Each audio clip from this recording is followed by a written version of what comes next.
Hey, Nerdy Sports Fan here. We're still doing record predictions, going through the entire schedule for a team at a time, looking at every individual game, seeing if we think that game is definitely a win, definitely a loss, or more of a toss-up situation. At the end of the entire schedule, we'll take the toss-up games and kind of split them down the middle, and that's how we get our final record prediction for every single team. So, we're into the AFC North, wrapping things up with the Cleveland Browns.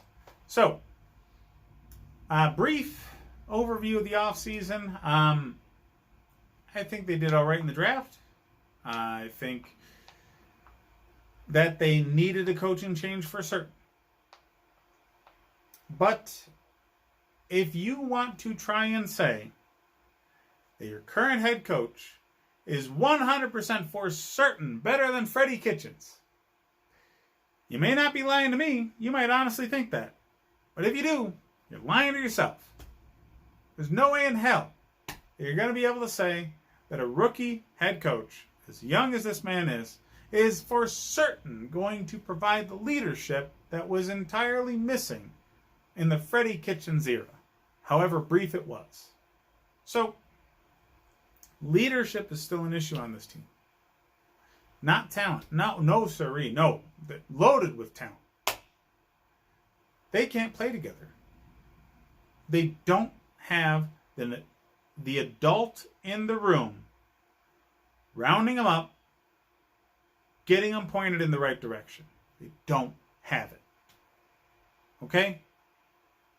The most vocal veterans on this team are, Jarvis Landry? Odell Beckham?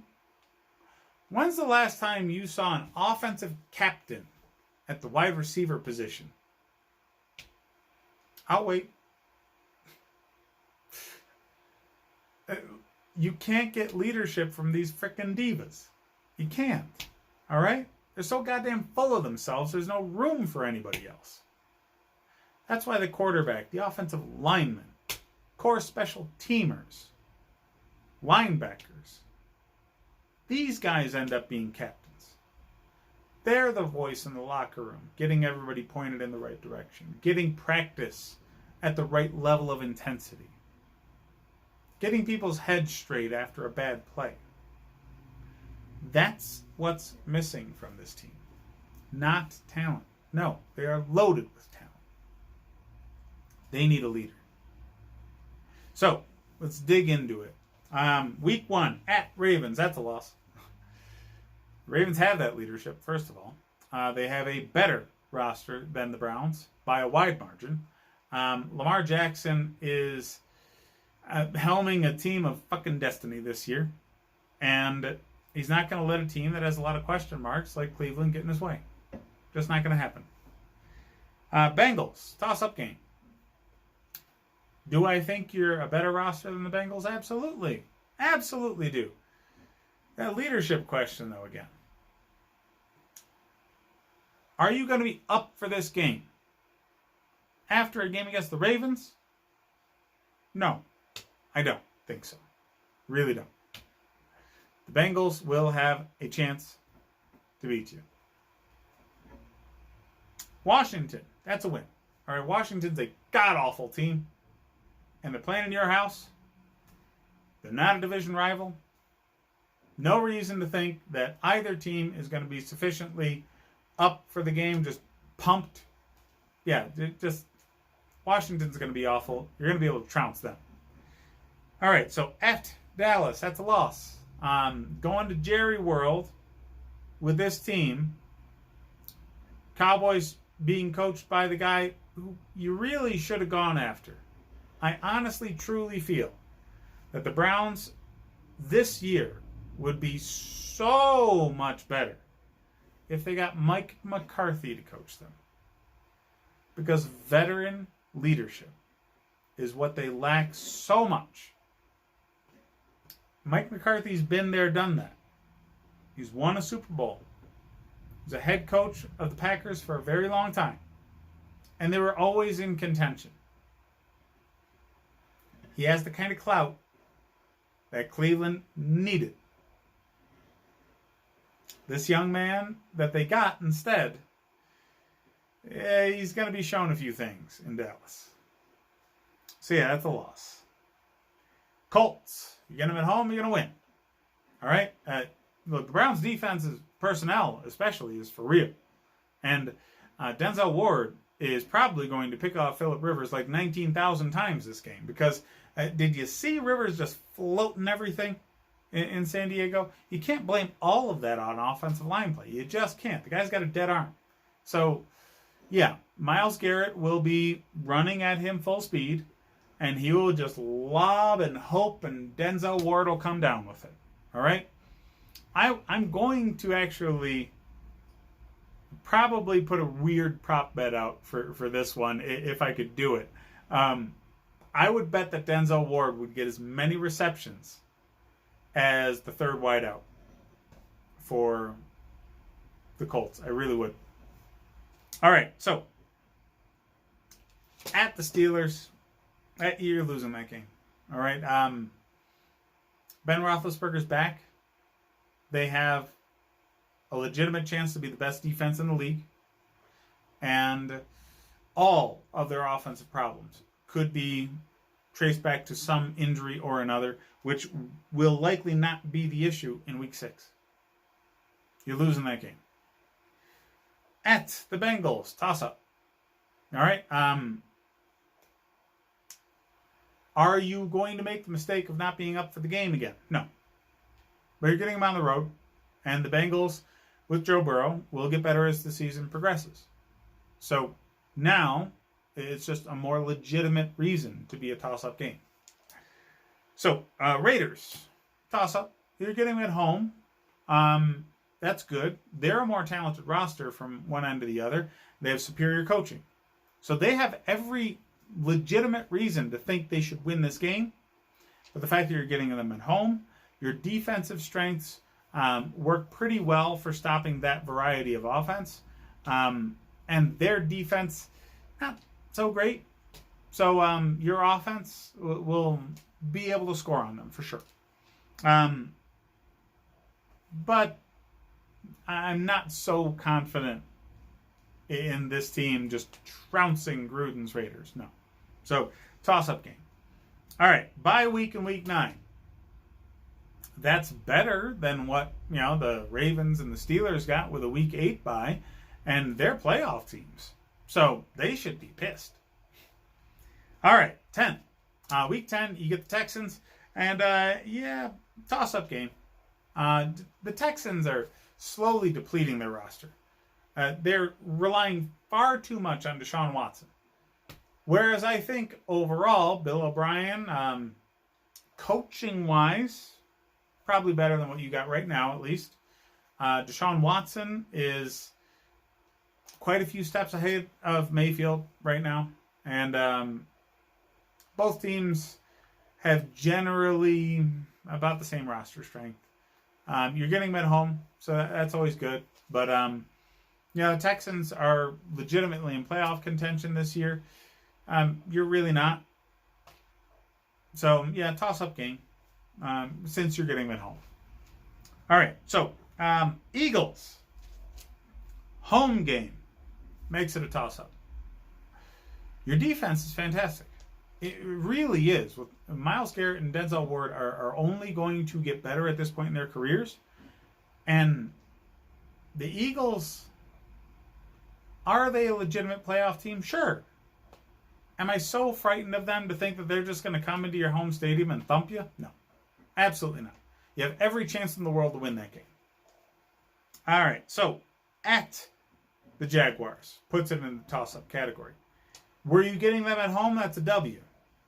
On the road, they're more likely to be playing their variety of football, whatever the hell that is, now that they've gotten rid of all their talent on defense. Gardner Minshew has a real chance to progress and get better. And I don't think the roster down there is so god-awful that you can just guarantee that a weak Cleveland team is going to be able to go in and just thump on them. So, since it's a road game, it's a toss-up game. All right, Titans. You're on the road to them, you're definitely going to lose. Titans are a powerhouse team right now. Derrick Henry can run over an entire defense with like one lead blocker. He's a freaking freak, okay? Until the wheels fall off of that guy, he is going to be dangerous against any team. And teams aren't building defenses to stop the run anymore. They're building defenses to go after passers and intercept balls. So coming against this dinosaur of a team that's built to just pound it down your fucking throats, and that's going to be so tough to deal with. So yeah, you're losing on the road to them. Ravens, I don't care if it's a home game. That's a loss. The Ravens are dynamite. They're a serious Super Bowl contention team right now. Barring catastrophic injuries to Lamar Jackson that make it so he can't walk at all, you're going to lose that game. At the Giants, that's a loss. The Giants are getting better. They really are. Legitimately getting better. Daniel Jones, at this point in his second season, in my mind, has every chance to be on par with the level of play out of Baker Mayfield. And they've improved their offensive line, which means Saquon Barkley, the absolute best running back in the league, no question about it, finally has an offensive line in front of him worth talking about at all. It's going to be very, very difficult to deal with on the road. The Giants are going to be circling this as a game that they can legitimately win. They'll be so up for the chance to win. I just don't see you winning that on the road. At the Jets. Same stadium, 2 weeks in a row. There's a toss-up game, though. They're so much more of a quagmire than the Giants are right now. The Giants have had a couple of off seasons in a row that all add up to a cohesive thought train. The Jets certainly do not. Last offseason and this offseason are diametrically opposed from one another. They're building the roster entirely different ways 2 off seasons in a row. That doesn't work for cohesion on a team. It doesn't work for overall development. But Sam Darnold's going to be up to play Baker Mayfield. He sure as shit is. Baker Mayfield's the only reason that Sam Darnold wasn't the number 1 overall pick. He's probably still pissed about that.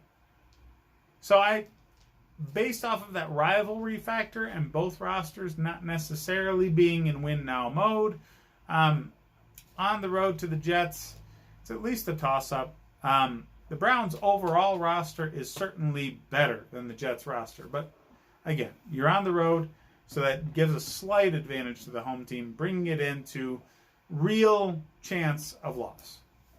All right. Wrapping up the season, Week 17 with the Steelers.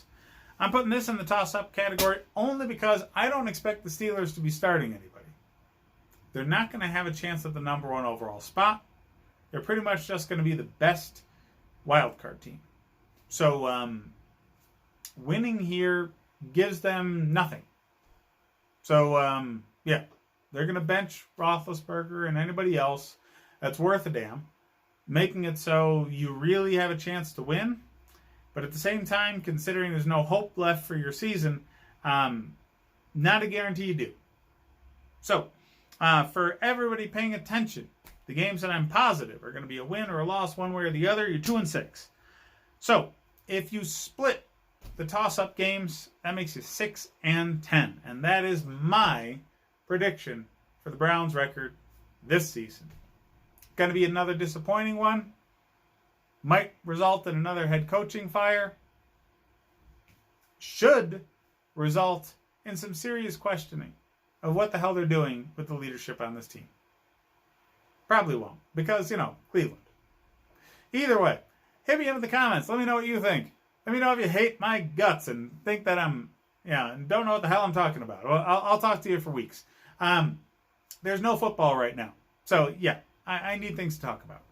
Either way, I've got all sorts of things with Instagram, Patreon, and Twitch going on with the second channel, which is going to be all the video game content, so we can separate the sports and the video games, since not one really likes the other except for me, apparently. Either way, thanks for watching, guys.